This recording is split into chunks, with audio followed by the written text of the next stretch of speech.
Now for Ken Anderson, Kenny Anderson from tiny Augustana College. Walsh was our quarterback and position coach. He's, to the best of my knowledge, he was the one that came across Ken Anderson at tiny Augustana College. And again, the draft was in March. And apparently, when the Bengals drafted him, Walsh called Anderson and said, "Get into town tomorrow." And so Anderson came to town. And unbeknownst to me or anybody else outside of the hierarchy of the Bengals organization, Bill Walsh began to build a quarterback, an NFL quarterback. And that quarterback was Ken Anderson. And Anderson has told me 1,000 times, I said, what did you do when you first came here? And he said, the first thing I did was Walsh, the drop. 1, 2, 3, step, throw. 1, 2, 3, step, throw. And he said, I didn't throw it to anybody for weeks. All I did was 1, 2, 3, step, throw. 1, 2, 3, 4, 5, step, throw. And he threw it to Walsh or one of Walsh's kids. He didn't throw it to an NFL receiver. And I heard from Bill Walsh. We played golf a couple of times together during that, and he said, wait till you see this kid. And I said, well, what sets him apart? And he said, well, 1, he listens. 2, he believes everything I'm telling him. And 3, he has a lower body of an offensive guard with a very strong arm, and mechanically, I'm teaching him to be a quarterback. 1, 2, 3, step, throw. 1, 2, 3, 4, 5, step, throw.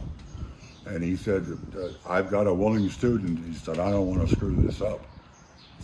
So we get to training camp, and this was the year after Virgil Carter. Nothing against Virgil Carter, but he was not big enough to be an NFL quarterback. And he couldn't see me over the line of scrimmage, the defense. So I was for anybody who could see me, find me, get me the ball.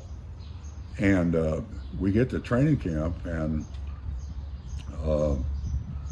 Carter's still the starter, but you could see in Ken Anderson, yes, he did have the lower body of an offensive guard.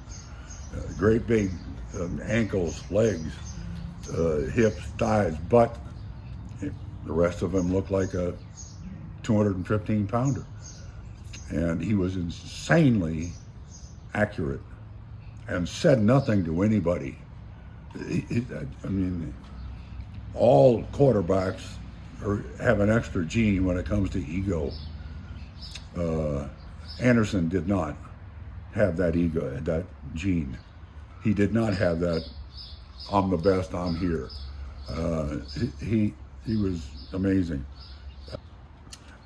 The evolution of one Ken Anderson into the superstar he was and is, as defined by everybody but him, which still pisses me off.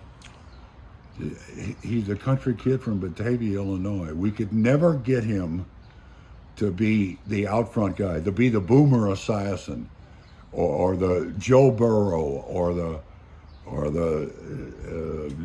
Joe Montana, or the Montana's a bad choice. He was not a particularly out front leader, as I understand it. But you know, one of those guys that come with me. Anderson wanted to be one of the guys his entire career. We used to call him Freddie Franchise. He was it. We were going to ride him straight to the Super Bowl. And he never disappointed us as a player. We didn't measure up to him. He was extremely accurate. He was he had that math mind that the way you got to think to get things done. He was never loud in the huddle. He was never critical of anybody. He was never, come on, I need some more pass protection. I never heard him say that in the huddle in all the years we were together. He just did his job, and he expected you to do yours. There was a period of time where my elbow wouldn't bend. And I told him about it. I said, look, I can't, my left arm won't bend. I had a bunch of bone chips in my elbow. I had surgery on it when the season ended. But he said, I'll take care of it. And he would never throw it to the left side of my body. He'd throw it so I could reach out. And I thought, you're going to be kidding me. You can take care of it? Yeah. And it all went back to the 1, 2, 3 step throw. Insanely accurate. And again, when I played with him, this is the era of the messenger guard. The play came in, we ran the play. We had one option, and that is to another particular play. That's it. The play that was called, or its opposite, depending on the defense. So there was no at the line of scrimmage stuff. We ran patterns to be there in a timing point, and that was Walsh's first step in the West Coast offense. Primary, secondary, outlet. Walsh's theory was, which matched with Anderson perfectly, we are going to make the defense make a tackle on every play. We are not throwing the ball away to avoid a sack. We are making them make a tackle on every single play. Now that was viewed by everybody else in that period of time in the NFL as the dink and dunk offense, when in fact it was the birth of the West Coast offense. And our running backs were Essex Johnson, Boobie Clark, Linville Elliott, great receivers out of the backfield. And other than Lenny Moore of the Baltimore Colts back in the early 60s, nobody else used a running back as a receiver like we did. And it fit Anderson perfectly. Primary, secondary, outlet. We made everybody, if we're going to run 60 offensive plays, you're going to have to make the tackle on all 60. We're not giving you a free play. We're not telling you, you got us that time on defense. No, that's not going to happen. And that was our philosophy. And it fit Anderson perfectly because he knew exactly what was asked of him. If the primary is not open, I go to the secondary. If the secondary is not open, I go to the outlet. And that was the basis of everything we did. And then it started to expand, and then Walsh left. And the philosophy following that, extremely different. Boyd Dollar was our offensive coordinator. And the first meeting we had in training camp all together, Boyd was drawing up a play, a new play that he wanted to run. And I sat right next to Anderson, right in the front row. And Boyd Dollar said, now, if this guy's not open, just throw the ball away. And I heard Anderson's pencil drop. And I looked over, and he looked at me. Things had changed. And then, to his credit, and nobody gives him credit, Forrest Gregg comes in. And in Forrest Gregg, totally different offensive mindset. I was not in those meeting rooms, so I don't know what the mindset was. But for all of my former teammates, including Ken Anderson, talking about the way Forrest Gregg wanted to run offense, totally different. And Anderson adjusted. You think of all the Hall of Fame quarterbacks, Bradshaw, Montana with Walsh, Bob Greasy, all of that stayed the same. They had the same head coaches. So they kept refining their system. Anderson adjusted to a completely different system and still succeeded above and beyond any and all expectation.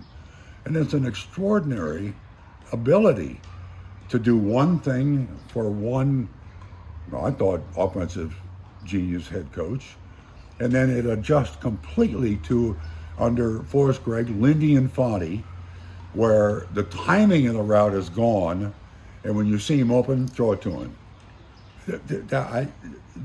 Nobody that I've come across can say that about any Hall of Fame quarterback, that they made that adjustment. And Anderson said, I'm comfortable. Lindy wanted, you lock onto that guy when he gets open, get him the ball. We didn't do that. We did under Bill Walsh and Paul Brown. They didn't under Forrest, Gregg, and Lindy and Fonte. And he accomplished it and led the league in passing. And that sets him apart in so many ways from so many different quarterbacks. I mean, Dan Fouts is in the Hall of Fame. Well, you could be in the Hall of Fame if you got Charlie Joyner, Jefferson, and Cullen Winslow to throw the ball to, and Chuck Muncie to hand it to behind. If you're not in the Hall of Fame, that's your fault, not anybody else's. Totally overlooked by all of those supposed football experts about what Ken Anderson did. There's one other personal thing about Ken Anderson that I've never asked him, but we connected. And our equipment man, Tom Gray, on road trips, I don't know how he decided whose locker was where, but when we traveled, we went to the hotel. Tom Gray and his guys went to the stadium. And I think a year into Anderson's career, Anderson was suddenly lockering next to me on the road. 73, 74, somewhere around there. Well, yeah, 73, 74, 75, something like that. And I'm 84, he's 14. How does this work? 84, 14, and then it didn't, never crossed my mind until after I retired. I didn't ask for Anderson to be put next to me. He had to have asked, and I've never asked him. But and just before we went out, there was always this little thing where I rubbed the top of his head. You know, I was like, let's get him Rookie. I still call him Rookie. And so someday I'll ask him, did you request a locker next to me? We didn't locker next to each other in Cincinnati in our training facility, but in Riverfront Stadium we did. 84, 14. First two lockers next to the training room. It was that all that way through my entire career. And I don't know what Hall of Fame balloters believe that Anderson is missing. But if they're realistic, yeah, we couldn't beat Pittsburgh. Neither could anybody else. I don't know that you can hold that against Ken Anderson. We just didn't measure up to his performance. He never failed us. He was there every week. He broke his hand in that preseason game in Milwaukee. That's the only time that I ever remember him missing time and effort. He always gave the best he possibly could. There was never a down week for Ken Anderson, except for that 1 week where he and his wife walk in and son Matt is in his crib and he's a 100% bruise. And they thought he had some kind of blood disorder. And he was up all night and worried all week until they found out what was going on. And that's when he had 3 interceptions. Next week, Forrest Gregg starts him That was the opening day against the Seahawks. Yeah, and that was an MVP season for him. So as long as everything was copacetic outside of the franchise, you could count on a great game from Ken Anderson every single time he took the field. And long ago, he should have been in the Hall of Fame. So, Bob, let me ask you civilly, if you could say something directly to the Hall of Fame committee about Ken Anderson, maybe that you didn't address already, what would be your message to the Hall of Fame committee?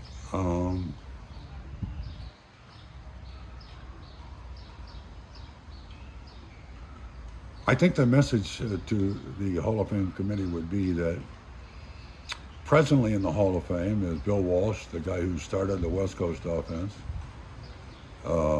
his quarterback in San Francisco that began his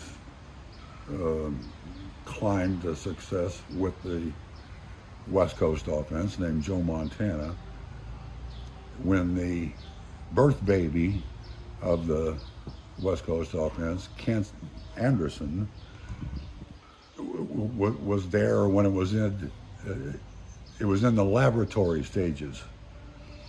He's one of the few quarterbacks that I've ever come across that played the position without a raging ego. I don't think it's fair to hold that against him. He did not look for headlines. He was not flashy. He was not splashy. He reluctantly was the leader of our team. Don't hold that against him. If you look at sheer numbers, he belongs.